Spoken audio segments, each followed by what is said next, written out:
Tá entrando, esperar um pouquinho a Samile chegar. Oi, Ângela. Bom, você tá aí, Amanda, Mônica, Marlene. Samile entrou.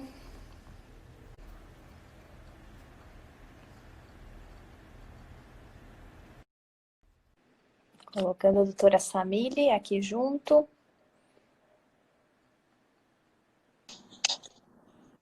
Oiê! Oi, tudo Tudo bem? bem? Boa noite. Já entraram algumas pessoas. Até as pessoas entrando, eu vou fixar aqui o tema, tá, Samile? Tá, maravilha, joia. Que assim quem entra já sabe, né? Sobre o que falaremos. Isso. Carboidrato. Érica, oi, Érica, Ota. Tem um monte de gente linda já que entrou aí, Né? né? Lindas pessoas prestigiando aqui a gente. Pois é, verdade. Vamos ver se eu consigo já afixar aqui o tema.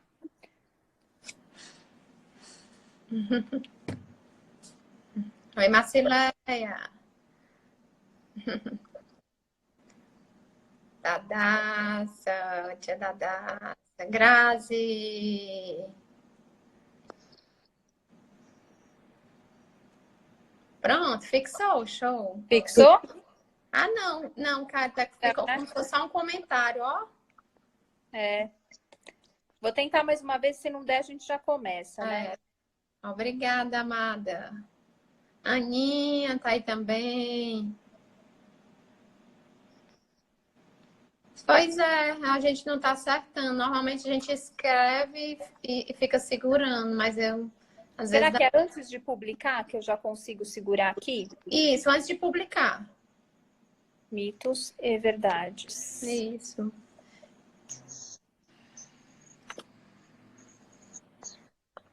Vamos ver se vai agora.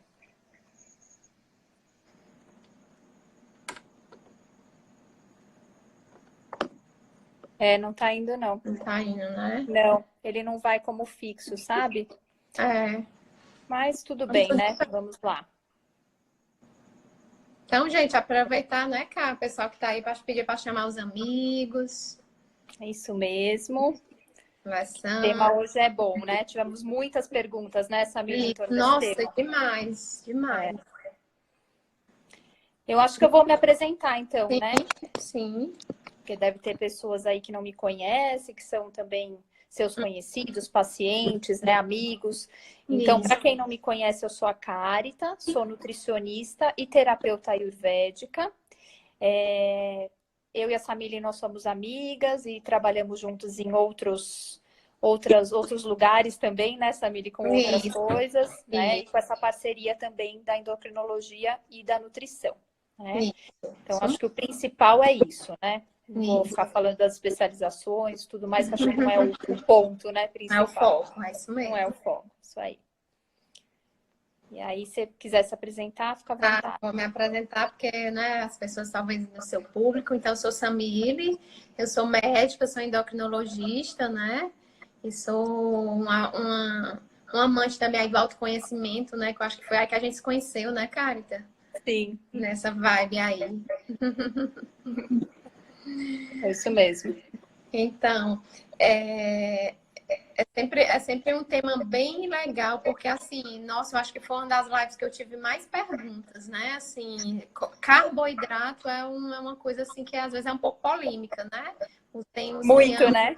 e outros que odeiam, né? Então, assim, foi bem legal esse tema quando a gente pensou em falar, em fazer a live falar sobre carboidrato, pré-diabetes, diabetes, que é um tema muito frequente aí de perguntas aqui no Instagram, no consultório. Imagino que para você também, né, Carita? Muito, muito. Até o que a gente fez que eu gostaria de compartilhar aí com quem está assistindo, eu e a Samile, nós juntamos as perguntas, né? Porque foram várias que fizeram para a gente no Instagram durante essa semana e pacientes também. Então, nós juntamos Isso. para explicar um pouquinho para vocês, tá? E aí, a gente também vai tentar respondendo as perguntas, né, sempre que possível, para ficar algo dinâmico, mais um bate-papo mesmo, né? Isso mesmo. Eu já até tenho uma ótima para você. Você quer começar? Oba, Posso vamos falar embora. que é até interessante, né? Porque a gente fala muito, eu e você, quem é da área da saúde, e às vezes a gente esquece de explicar o básico, né? É verdade, é assim. Então, até uma coisa que eu queria te perguntar é assim, qual que é a diferença? Porque assim, a gente colocou o tema pré-diabetes, mas muita gente chegou com perguntas de diabetes, né? Então, primeiro a gente pode diferenciar. Qual seria a diferença de pré-diabetes e diabetes, Samir? Boa. Isso aí a gente acaba fazendo muito esse diagnóstico no consultório de pré-diabetes, né? É um diagnóstico mesmo laboratorial, não é um diagnóstico clínico, porque as pessoas de fato não têm diferença na sintomatologia. Ou seja, eu estou sentindo isso, eu já estou diabético, eu estou sentindo aquilo, não. Porque são coisas muito parecidas e às vezes os pacientes mesmo que têm diabetes não sentem nada. Então, o diagnóstico que a gente fala que é laboratorial, é o paciente que vai lá fazer o exame de sangue dele e tá lá e mede a glicemia, a glicose lá no sangue, e tá lá a glicose entre 100 e 125, tá? E outro exame também que a gente usa muito, que é a hemoglobina glicada, né? Que o normal é menor do que 5,7, e ele tá lá de 5,7 a 6,4. Mas isso é uma coisa que mais a gente lembra, né? Mas para fixar para pacientes, é uma glicemia de 100 a 125. Mas aí, né, cara, a gente tem que lembrar, porque assim, a glicemia isolada também a gente não pode colocar assim, não, você já é pré-diabético porque você tem uma glicemia de 105. Porque a gente sabe que muita coisa influencia na nossa glicose. Por exemplo, a gente não dormiu bem à noite. Eu vou lá, faço o exame e a glicose está alta. Porque eu não dormi à noite bem, eu estou estressada, meu hormônio cortisol está um pouquinho mais alto. Então, a gente também não pode taxar de uma pessoa de pré-diabetes com um único exame, tá? Então, é importante saber se ele está naquela vida normal dele, ou se tem alguma agitação, se está passando por algum estresse, para a gente também não taxar como pré-diabetes, estigmatizar aquela pessoa com pré-diabetes, e isso já virar uma verdade para ele, né? Então, é importante. É interessante, Samílio, o que você está dizendo, porque olha só, o meu filho, por exemplo, quando era menor, ele não gostava de fazer exame de sangue. E a glicemia dele sempre estava assim, alta para a idade e para o biotipo e para tudo dele. Eu falava, gente, o que é isso? Até eu aprender, até foi com o Eric, né, na nossa especialização, que não, que era simplesmente por conta da adrenalina, de como ele acordava, que a glicemia dele subia. Né? Isso é bem interessante. É importante, porque a gente às vezes, uma glicose de 110, você já é pré-diabético e tchau. Não, e a paciente às vezes fica com aquilo e vai fatalmente evoluir, né? E lembrando também, né, Carta, que nem todos os pacientes que são pré-diabéticos, eles vão evoluir para diabetes. Embora a gente saiba que esses pacientes que de fato tiveram um diagnóstico confirmado de pré-diabetes, eles têm mais tendência a evoluir para diabetes. Porém, se esses pacientes fizerem mudança de estilo de vida, melhorar a alimentação, criar hábitos de atividade física, melhores escolhas alimentares, padrões de sono, vida mais tranquila, então eles muitas vezes conseguem voltar à glicemia normal. E uma coisa muito comum no pré-diabetes, porque assim, o diabetes tipo 2 é o que a gente diz que pode evoluir, pode iniciar com pré-diabetes, diferente que o diabetes tipo 1 já inicia mesmo agudamente com diabetes. Não existe a fase do pré-diabetes no diabetes tipo 1.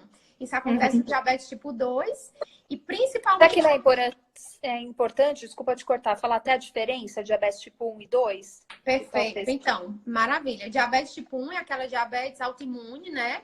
E por que a gente chama autoimune? Porque o próprio corpo da pessoa produz anticorpos, que no caso do diabetes destrói as células beta-pancreáticas, que são as células que produzem insulina. Então, é uma coisa que a gente não tem muito comando nisso. Simplesmente o paciente nasce com essa tendência. A medicina ainda, infelizmente, não descobriu uma cura para isso, né? Então, é um paciente que, de fato, vai ter que usar insulina o resto da vida. E, normalmente, descobre na criança, adolescência, são pacientes magros. Já o diabetes tipo 2, não. É um paciente que, de fato, tem uma história familiar positiva para diabetes. Esses pacientes começam a ter hábitos de vida um pouco inadequados, eles começam a ganhar peso. E aí, o excesso de gordura faz com que esses pacientes tenham resistência à ação da insulina e, se não cuidar, eles vão evoluir para diabetes. Então, o pré-diabetes normalmente acontece com os pacientes que são diabetes tipo 2. né? Mas se esses pacientes fazem mudança de vida e conseguem perder peso, esses pacientes podem muito bem normalizar a glicemia e ter uma vida como todo mundo, sem ter a pré-diabetes de fato.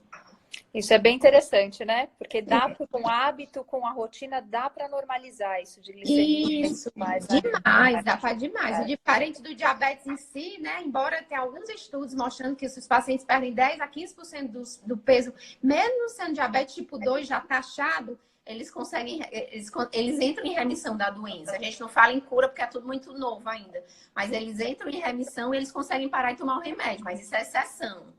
Mas, de fato, o pré-diabetes é uma coisa bem comum deles realmente normalizarem e ter uma vida normal, com glicose normal mesmo. Ótimo, tá. Até tem uma pergunta aqui. Qual a diferença de resistência insulínica e pré-diabetes? Então, normalmente os pacientes que têm pré-diabetes são os pacientes que têm resistência à insulina, né? Exatamente isso. Porque por que acontece a resistência à insulina? O paciente engorda, cria um tecido adiposo, né? Principalmente a gordura visceral, que é aquela gordura que a gente acumula ali perto do abdômen.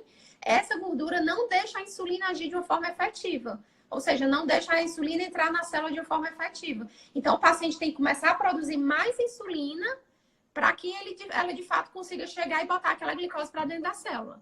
Então, é como se fosse pré-diabetes, é um diagnóstico laboratorial e resistência à insulina faz parte da síndrome, a síndrome metabólica mesma. Síndrome que tem obesidade, às vezes tem colesterol alto, tem pressão alta, entendeu? Resistência à insulina faz mais parte de uma síndrome mesmo. Ótimo, perfeito. Muito bom. Acho que já ajuda a começar a história, né? Isso. E aí, cara, eu lembro que chegou uma pergunta para mim que eu achei bem legal, né? Foi uma das primeiras perguntas, por isso que eu listei aqui como da primeira. Pessoas com diabetes podem consumir produtos diet à vontade? Porque essa pergunta chega muito no consultório e teve várias perguntas aqui no Instagram. Ai, doutora, então eu sou diabético, então eu posso consumir um produto diet à vontade, já que é um produto diet, não tem açúcar? Qual que é a diferença? Como que é isso, Carita? Olha, isso é perfeito. Primeiro, a diferença de diet e light, né? Porque as pessoas se confundem muito. A diferença principal, né? Não vou ficar entrando em detalhes, mas que light tem uma redução calórica, tá? Então, pelo menos 25% da caloria é reduzido no produto light. Sim. O diet, ele tem a ver já com uma doença, tá? Então, ele foi desenvolvido para pessoas que têm diabetes, que têm colesterol alto, porque o diet não é só para diabético, é que a gente já coloca nesse lugar, né? As pessoas dizem, bom, esse é para diabético, tá? Mas pode ser para colesterol alto, enfim, alguma doença associada, a pessoa usa o produto diet. O que acontece, que até é importante ressaltar? Normalmente, produtos diet, eles para diabético, vamos falar de diet para diabético para não ficar muito confuso.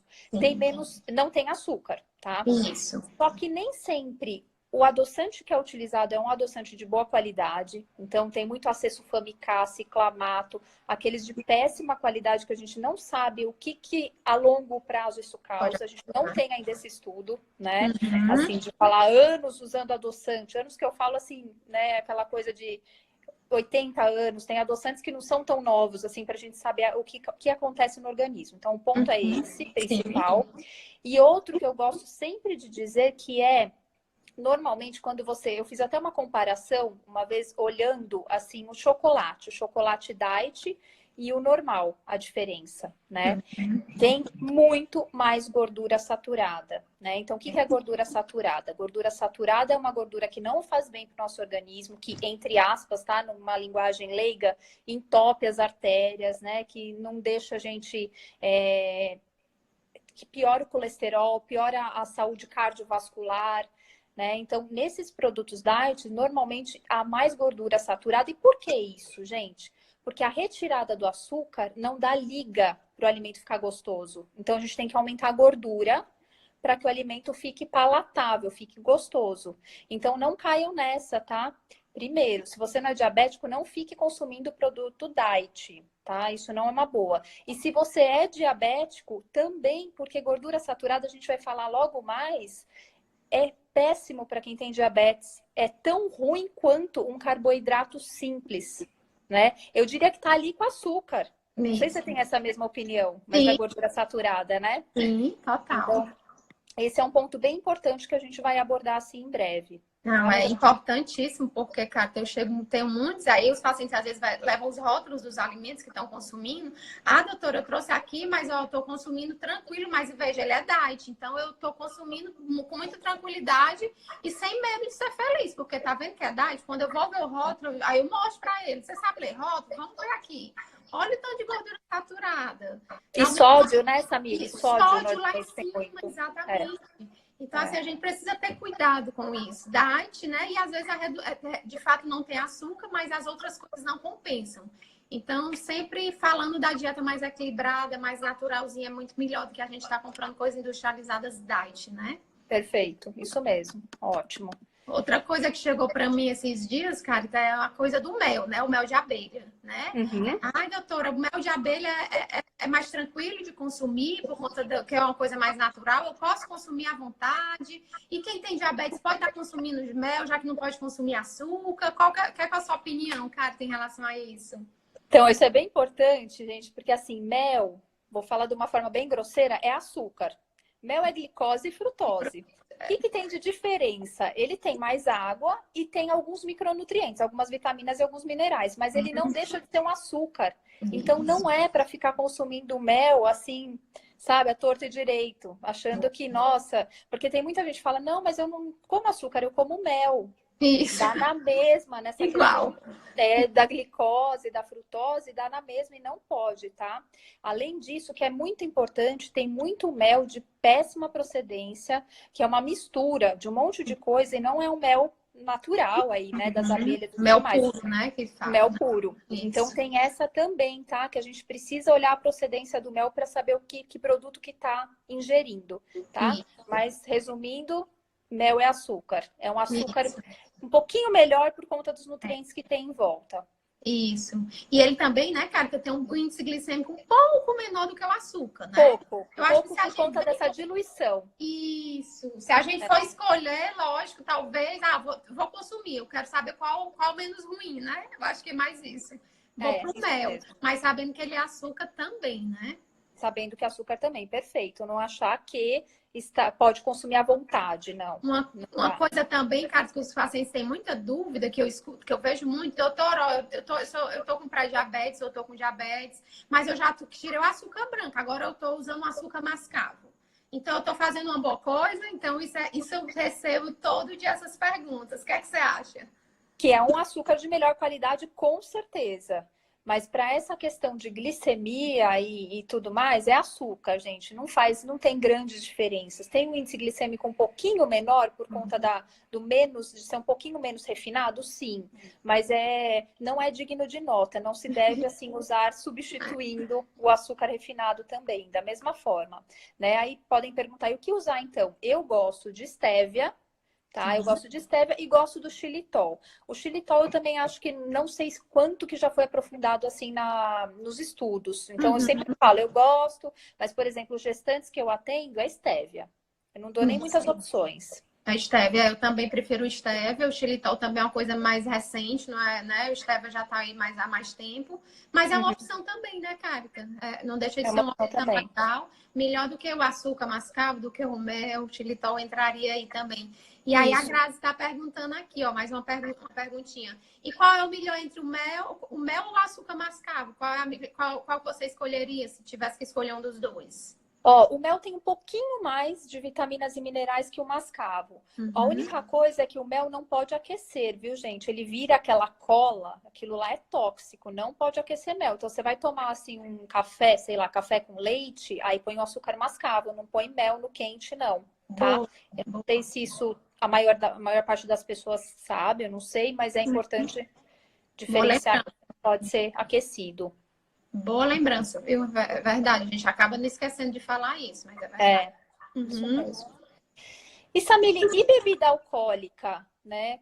Te perguntam muito isso, se pode ser consumida com moderação, se quem é diabético não pode. As principais preocupações. Doutora, virei diabética, e agora eu vou conseguir beber, porque eu gosto dos meus vinhos lá no fim de semana, eu gosto das minhas caipifruta, e agora o que é que eu faço?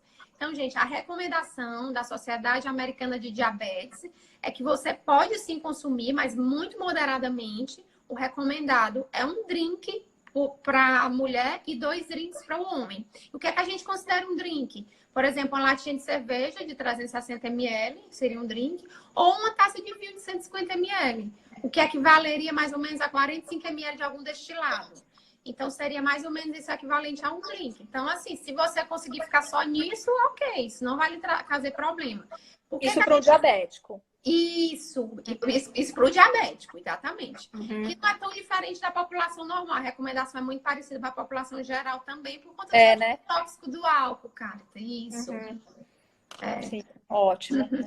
Ó, a gente passou alguma pergunta aqui da Amanda. Açúcar demerara é bom? Então, Amanda, dos açúcares, eu prefiro o primeiro mascavo e o demerara em segundo. Ele tem um pouquinho mais ainda, ele é um pouquinho mais processado que o mascavo, mas ele é melhor do que um açúcar branco, por exemplo. Isso mesmo. Isso. Você ia falar mais alguma coisa, Sameli, que eu te cortei? Não, mas é isso mesmo. A gente estava falando da bebida alcoólica, né? O importantíssimo da gente lembrar da bebida alcoólica, principalmente para quem é diabético e usa insulina ou alguma medicação que estimula a produção da insulina, é o risco de hipoglicemia, né? Porque o álcool, de fato, ele diminui a produção da glicose lá no fígado à noite. Então, assim, eu preciso ter cuidado se eu tô bebendo, eu vou beber mais do que aquela recomendação. Então, eu preciso ter cuidado para não entrar em hipoglicemia e cair um transtorno muito chato, né? Sim, ótimo. Até só para concluir do mel, a Fabi está perguntando, o mel não pode ser aquecido nem para dissolver? Fica açucarado no final e aqueço para conseguir consumir. Muito pouco, Fabi, eu não sei te dizer até qual temperatura e tudo mais, mas ser bem pouquinho mesmo. Não pode ficar, sabe, fervendo e aquecendo o mel, isso não. Mas um pouquinho só, eu acredito que não tenham grandes problemas. Boa. Cara, outra coisa que tem chegado bastante, né? As pessoas estão muito nessa vibe de coisas naturais, a gente tenta sempre estimular isso também, né? A questão do chá. O chá ajuda a controlar o diabetes? Como que você vê o chá no paciente que quer emagrecer, o chá que o paciente tem predisposição ou que já está diabético? Como que é e qual que você indicaria? E quais são os benefícios que já existem aí? Então, tem alguns chás que eles têm uma ação hipoglicemiante. Alguns chás, né? Que é, por exemplo, chá de canela, pata de vaca, sálvia. Tem um que chama melão de São Caetano, não sei se você conhece. Não. Uma paciente que estava tomando e eu fui pesquisar. Só que é bem importante, isso não substitui o tratamento, né? O tratamento aí com endócrino, para realmente ver se precisa de um medicamento ou não. Não substitui organizar a alimentação com a nutricionista. O chá, ele não vai fazer milagres, né? Ele tem aí até uma ação, alguns super comprovados, hipoglicemiante, mas assim, dentro de um mundo adequado. Isso. Porque senão ele vai fazer nem coceguinha, eu falo, né? Se é tudo regulado e tomar o chá. Porque a gente, isso aí que você falou é excelente, porque os pacientes às vezes deixam de tomar as medicações ou usar insulina, porque ouviu que algum amigo, algum programa aí que ouviu que tomando chá, né, tomando a batata Icon ou comendo algum tipo de coisa, vai baixar a diabetes. De fato, pode ter, né, naquele determinado tipo de alimento algum efeito hipoglicemiante, como você falou, de fato, pode ter em alguns alimentos, mas isso é uma coisa muito temporária, muito rápida, muito fugaz. Isso não vai substituir a ação de fato da insulina continuamente no seu organismo. Você não vai passar o dia tomando chá. E até porque tem um efeito fugaz, ele vai servir para aquele momento, né? Então a gente precisa ter cuidado mesmo a gente estimula logo o chá da tarde, antes de dormir, uma camomila que vai acalmar, mas de fato para a gente não estar, né, substituindo isso. Isso, muito bom, perfeito. Deixa eu até ver aqui. Cara, e outra coisa que eu lembrei agora, a gente falou do preparo, né? Se a gente fala do preparo do alimento, porque tem muitos alimentos que é diferente, se a gente prepara de um modo diferente, ele muda a composição, muda a forma do índice glicêmico, muda a carga glicêmica. Qual a dica que você daria para as pessoas que estão com problema de glicose alta, ou que já são diabéticos, ou que querem emagrecer? Como que a gente conseguiria ajudar nesse preparo dos alimentos? O que é que ajudaria? Isso é importante porque as pessoas me perguntam muito sobre índice glicêmico, né? Então, vou falar assim para quem não entende muito desse assunto, tá? Me perdoem que já sabe bastante, né? Fica até meio boba a explicação, mas é importante, né? Explicar assim bem certinho. Índice glicêmico é o quê, gente? Indica a rapidez com que o organismo transforma o alimento em glicose. tá? Então, o índice glicêmico alto de um alimento, né? Um alimento que tem alto índice glicêmico, ele transforma muito rapidamente, ele é transformado em glicose muito rapidamente. Sabe aquilo que a gente fala? Aumenta o açúcar no sangue. É isso, índice glicêmico alto. Alguns outros têm um índice glicêmico mais baixo, né? Então, as pessoas, elas ficam buscando muito por esses alimentos de índice glicêmico mais baixo, tá?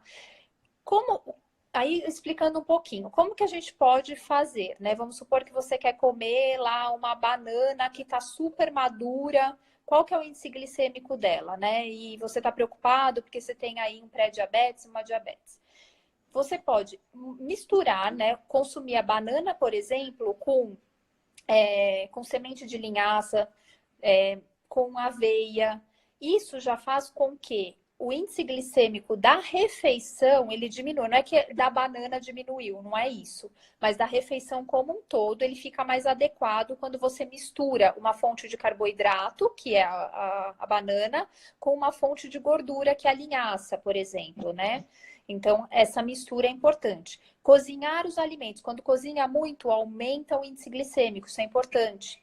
Então, assim, legumes, para quem tem essa questão, é melhor que seja mais cru ou levemente cozido, ou no vapor. Então, não deixar ficar mole. Sabe aquela mandioquinha super mole? Isso tem índice glicêmico alto. Né? Boa, bom lembrar. Então, são essas misturas. Suco de laranja. O suco... índice glicêmico alto. Se você come a laranja junto com o bagaço, a fibra e tudo mais, o índice glicêmico já é um pouco mais baixo, né? Então, esse é o ponto importante aí dessas... Acho que deu para entender, né? Deu, isso mesmo, é isso mesmo. E às vezes até se você junta, né? Como você bem falou. Por exemplo, o carboidrato, que tem um alto índice glicêmico com a banana, mas se eu coloco alguma proteína ou alguma gordura junto, eu já vou diminuir meu índice glicêmico, porque ele vai diminuir mais para ser absorvido. Então, essa liberação da insulina vai ser devagarzinho, não vai dar aquele boom de açúcar no sangue. Então, isso mesmo. Compensação, né? É isso mesmo. Perfeito. Até bom, né, cara?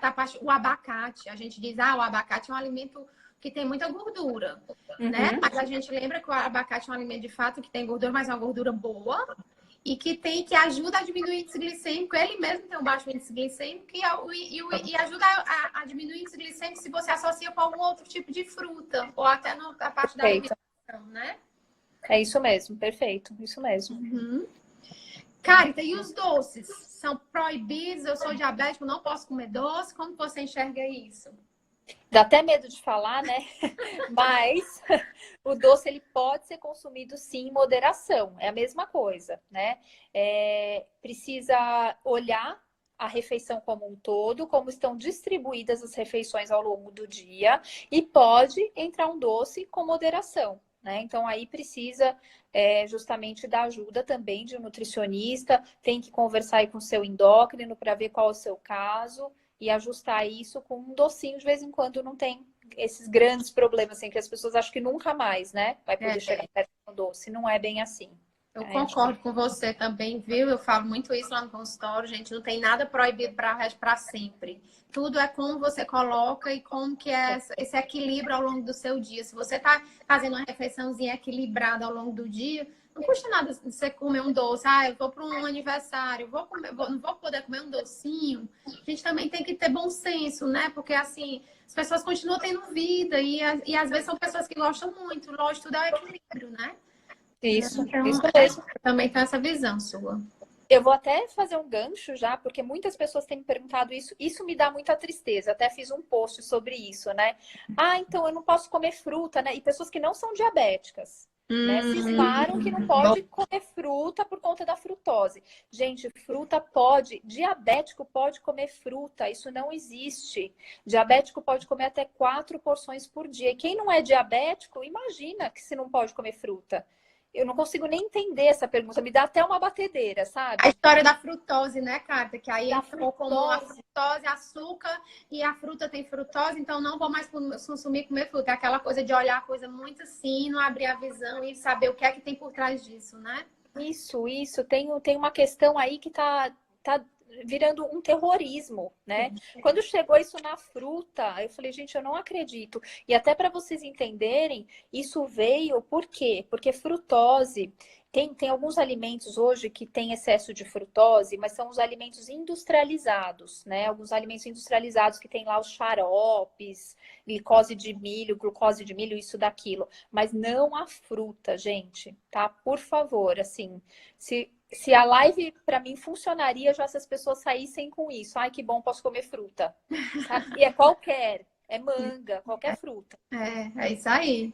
A gente sabe que, lógico, tem as frutas que têm índice glicêmico maior, índice glicêmico menor, mas você fazendo esse equilíbrio, sabendo fazer o preparo, adicionando uma chia, uma aveia, uma linhaça, né? Comendo com algum tipo de gordura, por exemplo, amendoim, uma castanha, que também são alimentos mais gordos. Então, você vai diminuir esse índice glicêmico, né? Uhum. Então, assim, até para o bem-estar, né? Porque algumas pessoas Sim. falam assim, ai, cara, mas eu como banana à tarde e me dá sono. Pode ser que dê mesmo. Põe castanha junto, né? Isso, Coloca alguma outra coisa. Quem consome proteína em pó junto. isso. Já dá uma equilibrada aí no alimento, né? Na refeição como um todo. É isso que a Rô está falando aqui. O problema é a frutose adicionada aos alimentos. Isso mesmo. Isso. E a frutose industrializada, como você bem falou, né? Os tal dos biscoitos recheados, as coisas industrializadas, aquelas coisas mesmo, aqueles bolos que a gente compra pré-pronto, né? É a frutose industrializada, gente, o grande mal. Lógico que eu não vou comer 10, 15 porções de frutas por dia, tudo é o equilíbrio. Mas há que dizer que a fruta é muito rica em vitaminas e minerais e fibra, então, assim, é um benefício imenso se a gente considera o todo, né? Isso, perfeito. Aliás, Samile, até tem uma pergunta aqui que ela é bem polêmica, né? Que eu queria te fazer para que você não me faça. Para você responder. Já jogo para você. Jejum intermitente. Várias pessoas me perguntaram. É ótimo? O que você acha? É bom ou não é? Gente, então, nossa, é uma pergunta polêmica mesmo. Inclusive, Kátia, até a literatura é polêmica, viu? Porque tem coisas que é uma coisa consensual. Ah, isso é bom, fruta é bom, que seja adicionado uma fibra e tal, é bom. Mas jejum intermitente, eu fui até dar uma estudada, né, em algumas coisas, alguns artigos, isso é muito polêmico. Gente, de fato, não existe evidência científica robusta que coloque o jejum intermitente como uma prática que a gente vai pedir de fato para que o paciente faça, porque vai diminuir a gordura, vai melhorar a diabetes. Não existe essa recomendação, de fato. Os estudos que existem com jejum intermitente são estudos com roedores, com ratos, né? E estudos observacionais, aqueles pacientes que aqueles grupos de religiosos que costumam fazer aqueles jejuns. Então, são estudos mais observacionais. Então, de fato, não dá para a gente indicar. Mas, assim, a minha opinião pessoal é que assim, às vezes, para alguns tipos de pacientes não funcionam. Por exemplo, o paciente que tem muita compulsão alimentar, isso vai gerar mais compulsão, porque tudo que é restritivo, eu tenho que ficar 16 horas sem comer, aquilo às vezes dá um nó na cabeça da pessoa. Então, eu não costumo indicar para esse tipo de paciente. É aquela teoria... Na cabeça e no metabolismo, né? Pronto, exatamente.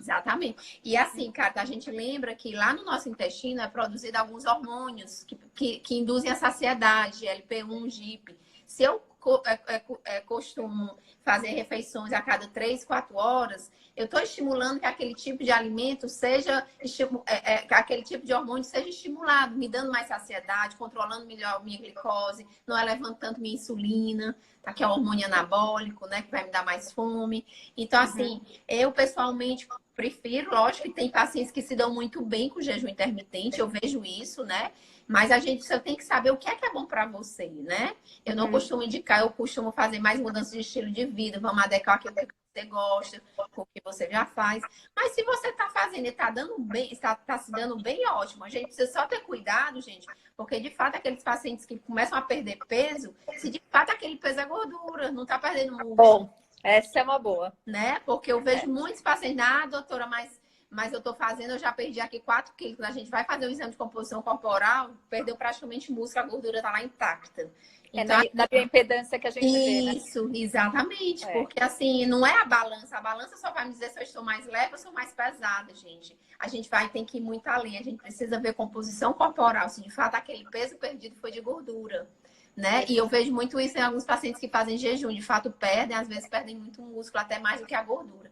Então, se você conseguir equilibrar isso, tudo bem para você, né? O que é que você acha, Karen? Eu penso, graças a Deus, igualzinho você, fica mais fácil a nossa live de seguir, né? Eu não vejo, tá, gente? Eu tô falando assim da minha prática, porque pode ser que para algumas pessoas dá certo, sim. Mas eu não tive até hoje paciente com uma boa composição corporal. O que quer dizer isso? Com baixo percentual de gordura e com massa muscular preservada, que faça low carb, que vai ser uma próxima conversa, e nem jejum intermitente. Tá? Então, são pessoas que podem chegar a um peso mais magro, mas eu percebo que tem aí perda de massa muscular, né? E assim, ao meu ver, tá? As pessoas não ficam com uma aparência saudável, né? Isso. Parece que tem algo lá que não tá fluido, a pessoa não tem muita energia, tem alguma coisa. Essa é a minha experiência, tá? Pode ser muita gente que acaba vendo outra coisa que eu não vi até então, né? Mas eu também penso parecido com você, eu tenho visto muito isso. Mas para algumas pessoas tá dando certo, então continua, né? E o que a Rosângela tá comentando aqui, né? Nenhuma dieta se sustenta sozinha por muito tempo. Ai, agora a dieta low carb. Ai, agora é o jejum intermitente. Agora eu vou consumir só frutas. Ah, agora eu vou tirar tudo que é cru. Agora. Então, gente, isso aí é individualizar mesmo. Concordo com a Rosângela, com você. Porque a gente precisa individualizar. Nós somos seres individuais. Então, cada um, o que é bom para mim, às vezes não é para você. Então, a gente precisa ver a individualidade de cada um e o que é que cada um vai se dar melhor, né? Mas é isso mesmo. Rosângela é uma amiga minha nutricionista também. Ah, é? Ah, legal. Estuda bastante, então ela sabe bem o que fala. Isso, legal. Perfeito. O comentário dela muito bom. Tamile, e comer açúcar causa diabetes? Menina, boa pergunta. Nossa, a gente, né, umas perguntinhas bem legal. Gente, isso é um mito, tá? Isso é um mito, isso não é verdade. Porque, por exemplo, a diabetes tipo 1, como a gente já comentou aqui no início, a diabetes tipo 1, ela é uma doença autoimune, é uma doença genética, que a pessoa, teoricamente, já nasce com essa tendência. Então, a gente não tem muito esse... Ai, doutora, eu escuto muito as crianças, essa menina chegou lá no meu consultório, chegando no consultório, a mãe falando que a criança tá lá, mas porque ela ficou diabética, que é o tipo 1, porque comeu muito açúcar. Então, isso não é verdade. Ela já tinha uma tendência genética, ela já tinha essa predisposição e adquiriu. Né? O açúcar nem acelerou. Teoricamente, não tem estudo dizendo que comeu mais açúcar, ficou diabética. Agora, Kátia, para diabetes tipo 2, onde a gente sabe que o peso é um fator importante para o paciente se tornar pré-diabético e diabético. Aí, se o paciente exagera na quantidade de açúcar de doce, ele pode ter obesidade, gerar resistência à insulina e se tornar diabético. Perfeito. Né? Mas não porque o açúcar que eu tô comendo, se eu como moderadamente uma vez ou outra, esse aqui não vai me causar diabetes. Ótimo. Isso é bom, porque as pessoas ficam com pavor também, né? De comer um doce ou uma coisa assim. E a Érica respondeu aqui, né? Eu sei que a Érica adora fazer o jejum, faz, para ela dá super certo. Os organismos, de fato, respondem diferente. Ela é uma pessoa que eu sei que faz e dá super certo. Então, tá tudo certo, continua mesmo. Mas isso é muito individual mesmo, de cada um. Perfeito, isso mesmo. Outra coisa que eu queria te perguntar. Pessoas com diabetes devem comer comidas especiais para diabetes? O que você fala assim no consultório? Então, gente, eu não falo isso, né? A primeira coisa quando o paciente chega, quando eu vou conversar com o paciente, eu vou questionar como que tá a alimentação dele, né? Fazer um interrogatório, que é aquele café da manhã, almoço, janta, lanche, como que tá isso para ele? E aí, em cima do que eu já tô vendo que ele gosta, das necessidades emocionais, das fisiológicas que ele precisa, eu vou tentando achar um meio termo ali. Mas não tem nenhuma comida especial para diabético, não. O paciente diabético, pré-diabetes, com obesidade, tem que comer igual a todas as pessoas saudáveis. Eu falo muito aqui, às vezes os pacientes chegam, né, cara, lá, diz, doutora, pelo amor de Deus, meu marido ficou diabético, então agora é uma comida para ele e uma comida para o resto da casa. Depois tá tudo errado. Então já começou errado. Porque o que ele tá comendo é arroz integral, é salada, é folha, é feijão. Isso aí tem que ser uma coisa para casa, para todo mundo. Se você quiser manter uma alimentação saudável, você deve seguir esse padrão alimentar que ele, que virou diabético, tá fazendo. Então tem que ser uma comida para É até interessante porque é uma reintrodução, né? Eu brinco que eu atendo muito bebê que começa a se alimentar com 6 meses e tal. E às vezes os pais falam, não, mas a gente come muito diferente, né? Quando o bebezinho já tá um pouquinho maior, com 1 ano. Fala, então é uma boa oportunidade para você comer igual a ele. Né? Então, assim, às vezes os adultos começam a reaprender a Isso. comer igual o bebê. Isso, Não, então você vai exatamente. jantar no mesmo horário que ele é melhor para você. E é interessante que alguns pais se reeducam quando a gente consegue introduzir bem a alimentação do bebê. É bem interessante isso. Interessantíssimo. E já E acho existe que o mesmo acontece com o diabético. Isso, mesma história, porque a gente tem que. Eu digo que o paciente que tem um paciente diabético na casa, toda a família agora vai mudar em função disso, gente, porque não é justo, o paciente já não se sente legal. No início existe a negação da doença. Eu vou ficar boa, arranjar uma cura, isso aí eu nego, não tenho mês, esse exame deu errado. Então, se ele já se sente um pouco diferente, e se na casa dele, na família, é uma comida diferente para ele, uma comida para outras pessoas, gente, como que esse emocional dele vai se sustentar? Né? Então, a gente precisa ter cuidado com isso. Todo mundo deve comer igual, né? E essa história que você falou de bebê, eu achei bem interessante, porque eu já li algumas pesquisas falando que quando a mulher engravida, o que ela está se alimentando naquele momento durante a gravidez vai ser muito parecido com o paladar que o bebê vai gostar durante quando ele nasce, né? Sim. Então, às vezes chegam os pais com doutora, eu não sei mais o que eu faço com essa criança não come nada, só quer comer chocolate, biscoito, picolé, não sei o que, não sei o que. Eu digo, como que era a gravidez? Como que você se alimentava durante a gravidez? Você comia muito doce? Ou você comia mais salada? Então, vixe, não me pergunte não. Aí eu disse, então pronto, você se entregou agora. E até depois, né? E até depois, porque uma coisa interessante de introdução, eu sei que nem é o assunto do momento, mas uma coisa interessante de introdução alimentar é que os pais oferecem só aquilo que eles gostam. Isso. E aí eu até brinco com os pais, não, você vai oferecer quiabo. Vamos ver se ele não gosta de quiabo, de jiló. E as crianças, elas vêm assim com um paladar muito neutro, e muitas vezes elas se adaptam ao jiló, ao quiabo, mas a gente oferece só o que é gostoso pra gente, né? Então já começa aí também. É verdade, né? Cara. É verdade. E assim, aí tem aquelas coisas, não, mas esse menino só quer comer aquilo. Gente, não existe isso. Se na casa só tem aquilo, uma hora ele vai ter fome, ele vai comer o que tem. Então é muito o que eu tô comprando para levar para minha casa, né? Isso que as crianças não se para isso. Isso, perfeito.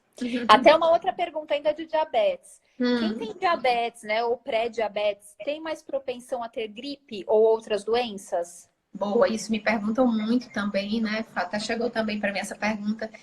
Carita, se a pessoa está com diabetes compensado, com a glicose ok, está se alimentando direitinho, fazendo as atividades físicas, ela não tem essa propensão. Mas qual é o cuidado que a gente precisa ter? Porque se esses pacientes, por acaso, pegarem uma gripe, né, ficou doente. Todo diabético aqui sabe que quando a gente fica doente, gripado, com algum problema, a glicose não compensa. O negócio vai lá para cima, 200, 300, 400.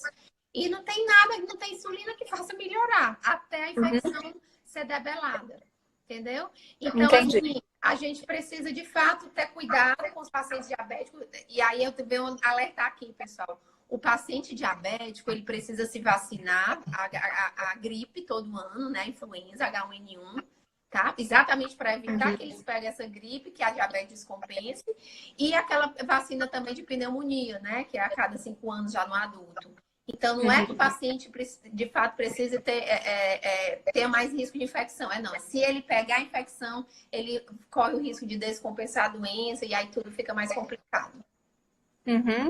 Ótimo. Até a Lucia aqui, ela é médica também, está escrevendo verdade. Muito bom, Lucia. Ok. Camille, tem uma pergunta, não sei se cabe agora, mas enfim, o que acham do uso de Ozempic para perda de peso? Excelente. Gente, para quem não sabe o que é Ozempic, eu falei aqui no início do aqueles hormôniozinhos que são produzidos lá no nosso intestino, que quando eles são liberados, eles vão melhorar, vão aumentar a nossa saciedade, diminuir nossa fome. Então, a Ozempic é uma medicação, né? Que tem esse hormônio, que tem 2 nomes, Saxenda, a Victoza, tá certo?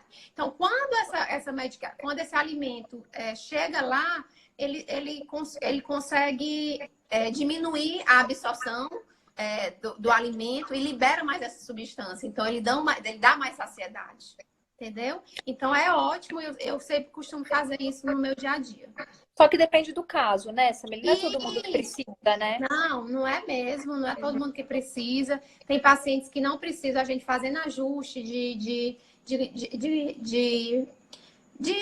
estilo de vida, de alimentação, eles já ficam bem tranquilos e muitos não precisam. Mas quando é aquele paciente com obesidade, que de fato ficam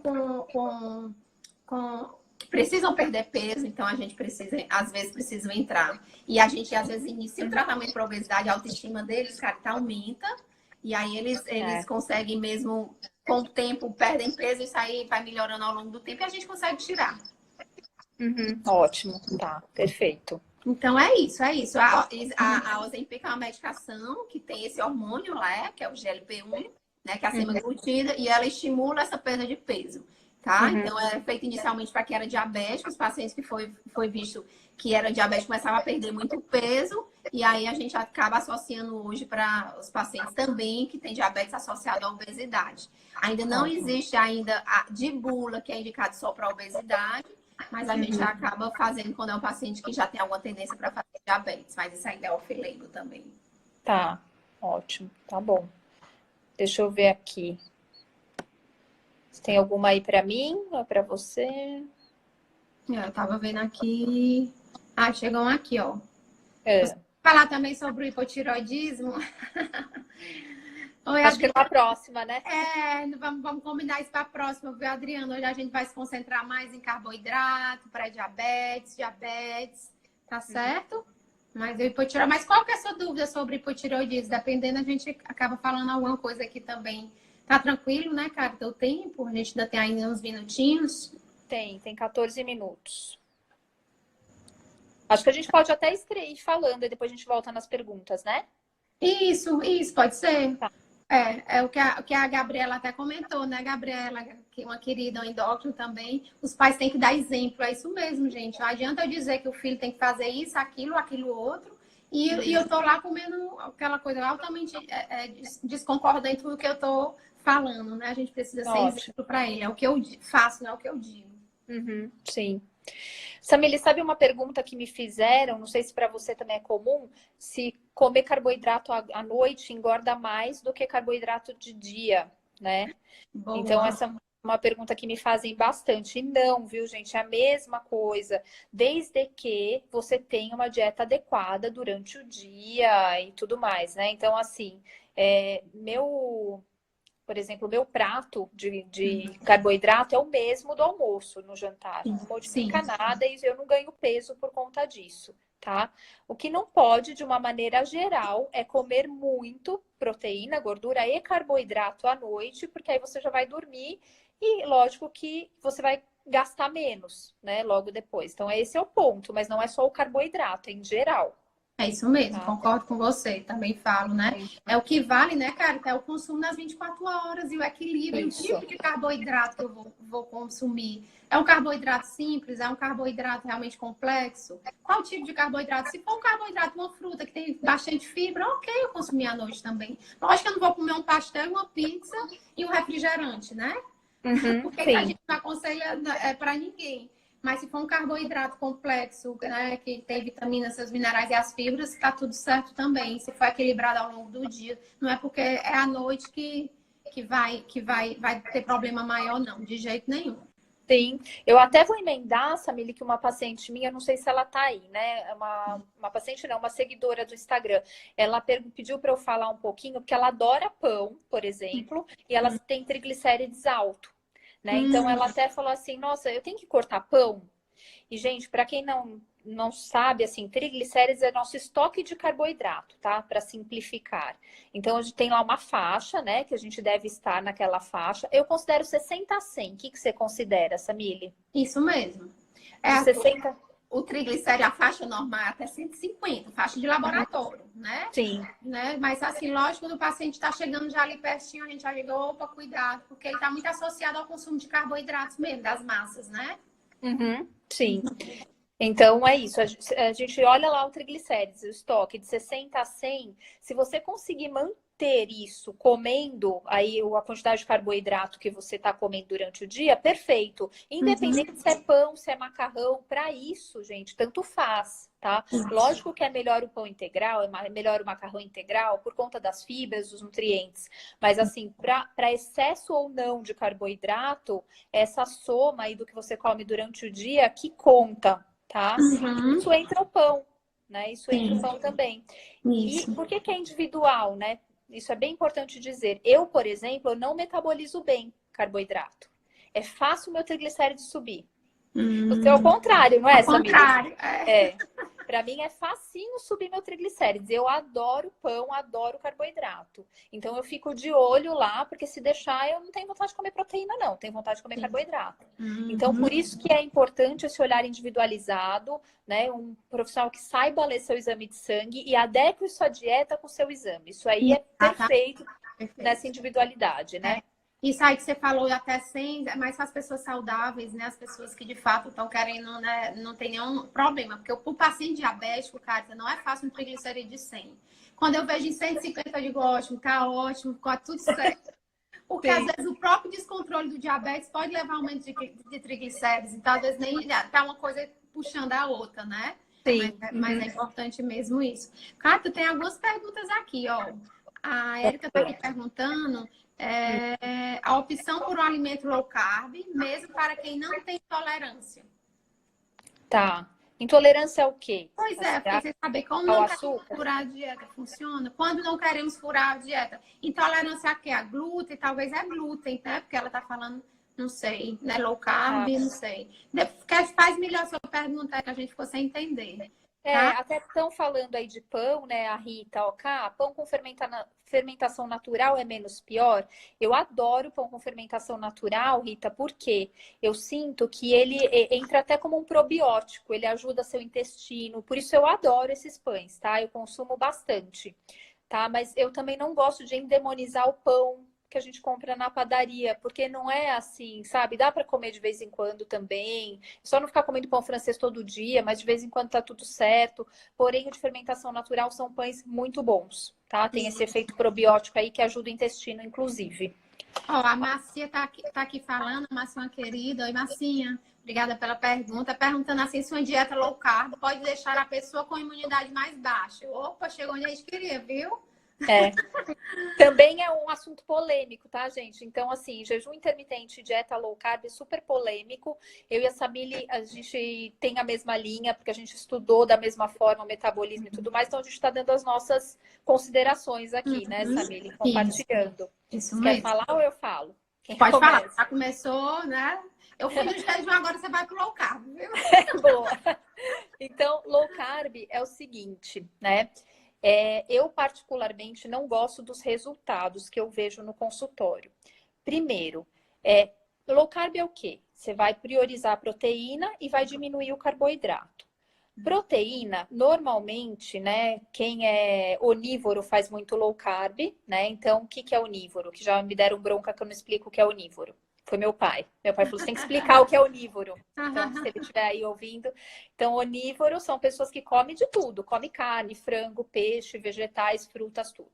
Então, assim, você vai para uma dieta low carb, com pouco carboidrato e bastante proteína. Essa proteína, provavelmente, muita vem de origem animal, tá? O ovo, a carne, o peixe e o frango. O que vem junto com essa proteína? Um monte de gordura. Tá? Porque a gente acha que carne, nossa, é proteína, mas tem um monte de gordura. Não sei, tem carne que tem mais gordura que proteína. Mesmo as carnes mais magras que a gente vê, tá cheio de gordura dentro, tá? Então tem isso que é um ponto. Outro ponto, gente, proteína em excesso, ela é prejudicial. Tem o nitrogênio na proteína, né? No aminoácido, num pedacinho lá tem o nitrogênio. Nitrogênio vira amônia. Amônia é irritante de sistema nervoso central. Então, não é legal. É bem interessante que as pessoas que fazem low carb, elas têm um cheiro de acetona. Você já sentiu isso? Sim.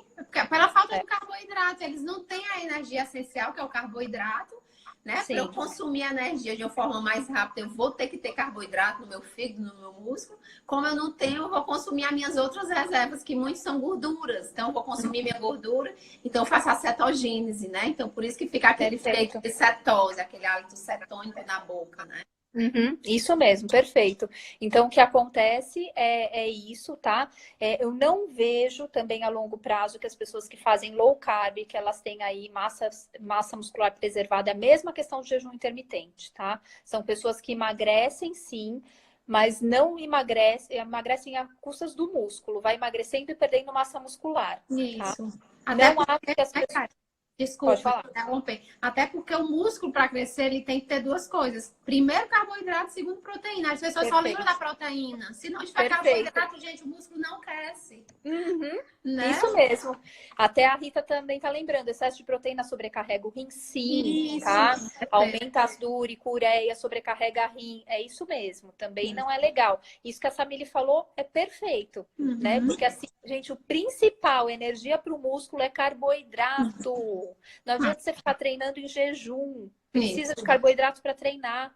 A isso. Grazi tá batendo palma aqui. A Grazi, por exemplo, ela come intratreino, usa lá as tâmaras, né? Pelo menos usava, para justamente Isso. conseguir ter matéria aí, né? Isso, Para ganhar massa matéria-prima. muscular. É isso, cara. Então, se a pessoa não tem matéria-prima, por exemplo, lá no fígado, que é meu glicogênio, que é lá que eu vou tirar meu carboidrato, eu vou tirar de onde? Então, eu tenho que ter energia, porque meu organismo está se movimentando. Eu vou tirar de onde? Lá do meu músculo. Uhum. Então, eu treinar com jejum, né? Pode estar havendo perda de massa magra, infelizmente, né? O ideal é a gente estar consumindo algum carboidrato para eu não precisar roubar essa energia de onde não tem. Perfeito. É isso mesmo. Olha só, a gente tem 4 minutos. Eita, é verdade. Ficou ainda as É, perguntinhas, não? deixa eu até ver aqui, que eu também já. Ah, tem um aqui que, mas eu acho que não vai dar, não, porque eu acho que é grande. Mas assim, como sabe a necessidade calórica de um paciente? Se for um paciente de um paciente, isso é mais complexo, né, Carita? É complexo, mas resumindo, a gente tem que realmente fazer cálculos, tá? Na nutrição Uhum, para isso. Ainda uhum. assim, gente, não funciona super bem, né? Eu uso o cálculo como uma das ferramentas, mas eu olho exames como segunda ferramenta e os hábitos como terceira. Então, a gente precisa realmente ver a necessidade individual do paciente, tá? Para saber, para ter esse cálculo aí. E confesso para vocês que eu não gosto de cálculo calórico, porque eu acho que as pessoas ficam assim totalmente bitoladas num lugar e não consegue sustentar a longo prazo, tá? Eu gosto de trazer o paciente para entender como o próprio organismo funciona, né? Essa é mais a minha linha. É isso mesmo, perfeito. Concordo. Carita, tem uma pergunta aqui do Caio, tá? Queria É. saber se pode comer pão com o pão, comer pão de mel e se pode esquentar o mel. Ele tá tirando sal da gente. Ah, danada. Vai comer pão de Cara, mel, não. Carita, deixa eu te falar. A diabetes gestacional, né? Só dar uma pincelada bem Por rapidinho. favor. A diabetes gestacional, gente, não é aquela paciente que é diabética e engravida. Não, essa já é diabética e engravidou. Diabetes gestacional é que a paciente descobre pela primeira vez que está diabética durante a gestação, por conta de hormônios mesmo que são muito liberados lá na placenta, que eles vão causar resistência à insulina. E aí as pacientes que não têm uma resistência, uma tendência, que já têm alguma tendência a entrar a ter diabetes, elas vão entrar, já vão ter diabetes gestacional. Mas a maioria dos casos é reversível e depois que você sai da gestação, eles têm uma vida, elas conseguem ter uma vida normal, mas já é paciente que tem um fator de risco a mais para desenvolver diabetes, ou seja, não pode engordar, tem que manter estilo de vida saudável, se alimentar bem, fazer atividade física, né? Para que realmente não perdure essa diabetes gestacional ou aconteça um momento mais para frente. Perfeito. Ótimo. Então vamos finalizar, porque agora tá já mostrando aqui, falta 1 minuto, senão eles vão fechar. Vou cortar, gente. E, Carla, obrigada, viu, querida? Beijo. Adorei de novo, muito bom. A gente pode já pensar no próximo Isso. tema, e aí Acho daqui que a um tempo a gente marca. Com certeza, a dobradinha foi boa, viu, Cátia? Eu gostei muito. Ótimo. Muito obrigada aí para todos pela participação, tá? Pela presença, pelos coraçõezinhos que não pararam aqui, adorei. Gratidão, pessoal. Né? Então, Ótimo. agradecer também, né, Beijo para cada um todos. de vocês, né, que tiveram tentar aqui a paciência, entraram com muita tranquilidade, ajudaram a gente com as perguntas. Estamos por Perfeito. aqui sempre no Instagram, né, Carita? Qualquer coisa que precisar, fala com a gente. Isso mesmo. Eu vou tentar deixar gravado no IGTV. Vamos ver se dá tudo Pronto, certo. ótimo. Já deixa aí agora, que aí depois eu já aviso lá também. Obrigada, pessoal. Gratidão. Tchau, Tudo obrigada, bom. gente. Tchau, Tchau. tchau.